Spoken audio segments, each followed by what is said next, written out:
Sadumara wata boychin jiru achi keessa olichatu isaanin geggeessa mootummaan waaqaan mul'ata gaddi koo Sadumara wata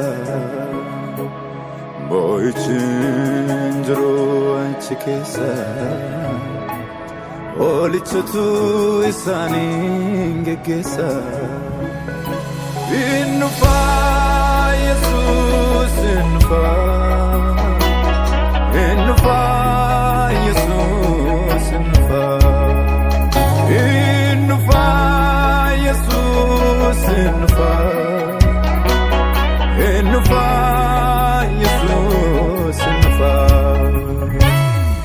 Nufa Jesus nufa nufa gargaranko nufa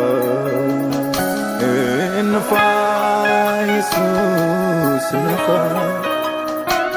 Jesus nufa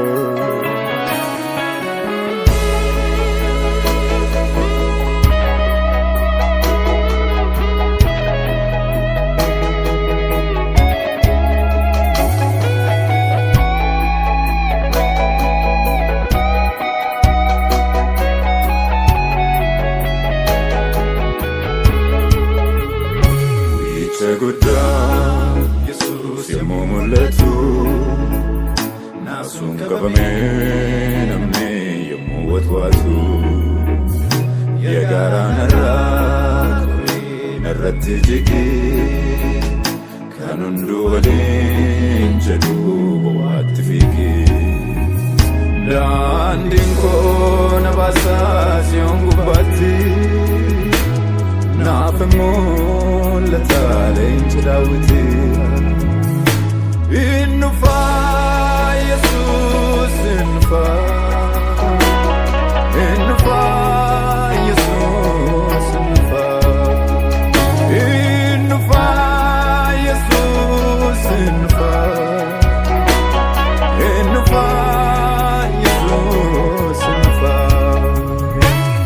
innufa Jesus nufa nufa gargaranko nufa Jesus nufa Jesus nufa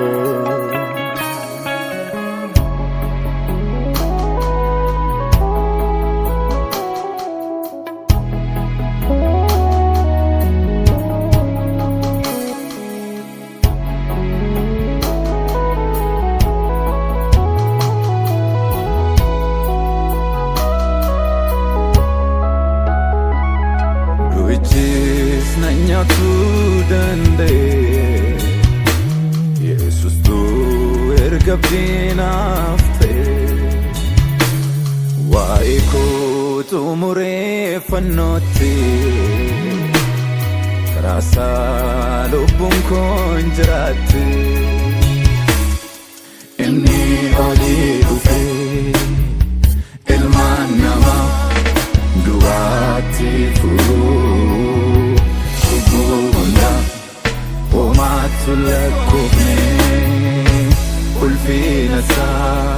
lubusa doase ngode arsa debi'e ulfina mulata dafiko tugofta maranata maranata maranata maranata